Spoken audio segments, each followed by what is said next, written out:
How's it going, YouTube? This is Wake Run Collapse. Today I'd like to talk about a subject that I rarely address in my videos, a theory I have regarding an upcoming release in the TCG. Now before I start, I want to make a special shout out to Professor K of the Pokemon Evolutionaries for letting me bounce some ideas off of him a couple of weeks ago. My man, I know we'll have an opportunity to get together and make something awesome at some point in the future, but unfortunately time restrictions are making any collaborations impossible right now. But you absolutely rock, and I want to thank you for that. Alright guys, let's get down to business. Most of you are probably aware of the massive All Hollow set that will be hitting the Japanese markets in April. You can find a link to the original press release in the description of this video, but I'll give you the short version here. 131 cards in the set, all of them holographic. There are also 9 energy cards included in the set too. It's not a main X and Y expansion, as it's being released about 4 weeks after X and Y 10. It's going to be 10 cards per pack and 10 packs per box, with each box costing about 50% more than your average Japanese booster box. It doesn't seem like the set will correlate directly with the English Generations packs now that we've seen that whole set, but it's possible that some of the cards from that expansion will make their way over to Japan. Still with me? Solid. So here's my theory. I believe that there will be an EX or break card in every single pack. Obviously, this is something I'm going to need to back up with more than just a hunch. It's something that the TCG has never done before or come close to doing before. But I really think this is on the verge of becoming a reality. So sit tight, and I'm going to try to sell you on it. Now the first indicator to me is the fact that this is, in all likelihood, going to be a massive reprint set. All the Pokemon on the dummy booster pack artwork are EXs or Mega Evolutions that have already been released in the TCG. As we've seen from previous releases, they don't just slap random Pokemon on these images to try to drum up support. Legendary Shine Collection also had plenty of legendary Pokemon on the artwork from the initial release, and they all ended up being in the set. It wouldn't make sense for them to create new versions of these cards all at once, especially because they're all so well known throughout the community. Instead, it seems like a perfect opportunity to print them again, to celebrate some of the greatest hits from the X and Y series. But that's not all we can gather from that image. Look closer at the images that they've chosen. We've got Primal Groudon, Primal Kyogre, Mega Rayquaza, Xerneas, Hoopa Unbound, Yveltal, Mega Mewtwo X, Mega Lucario, Mega Gengar, and Mega Mewtwo Y. What do they all have in common? They're all X and Y set mascots from previous sets, each and every one. But it's more than that. In fact, each and every X and Y set mascot is represented in this image.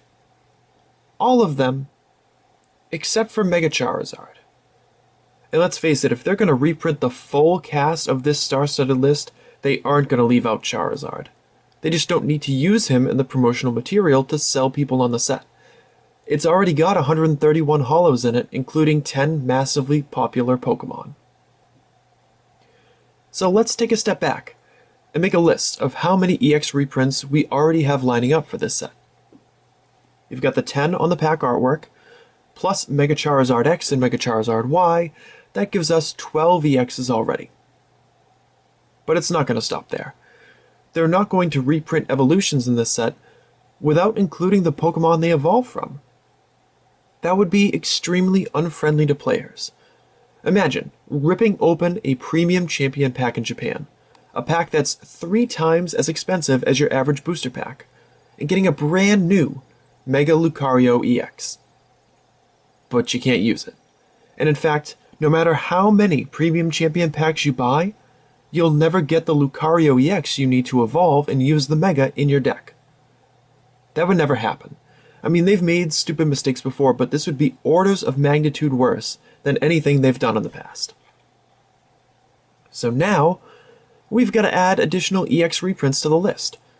And a lot of those Pokemon have EXs that evolve into the forms on the pack artwork. So now you've got to add regular EXs for Groudon, Kyogre, Rayquaza, Mewtwo, Lucario, Gengar, and Charizard.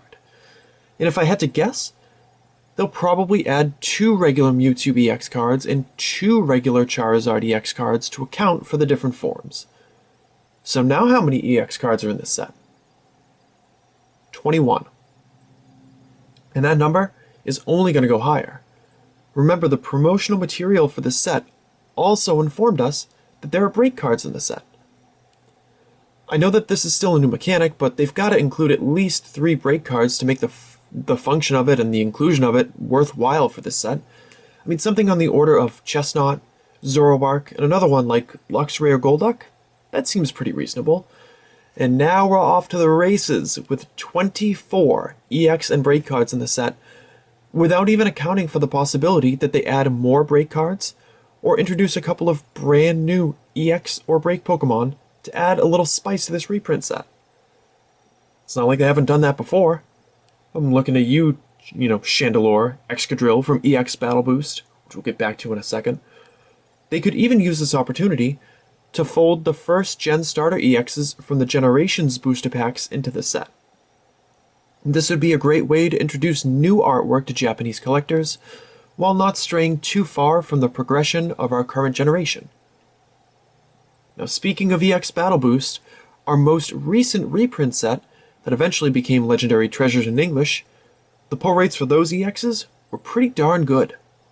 If you recall, it was 5 per box, which accounts for 1 EX every 4 booster packs. Now, with the Premium Champion packs having 10 cards inside instead of 5, it stands to reason that the pull rates will at least be doubled to 1 EX or break every other pack. But with so many awesome cards to hunt for in these packs, 24 in this set compared to 12 total in EX Battle Boost, they're going to need to make collecting this set reasonable. Now, if these 10-pack booster boxes only have 5 EX or break cards inside, it'll be a nightmare to collect the set. And not because of a myriad of secret rares, like has happened earlier in the X and Y series if you recall, but because of these reprinted cards, some of which will be more than 2 years old at the time of this set's release. Japanese collectors who are accustomed to paying about $1.50 per pack for their cards are not going to shell out $4 a pack for reprints, unless there's something major in it for them.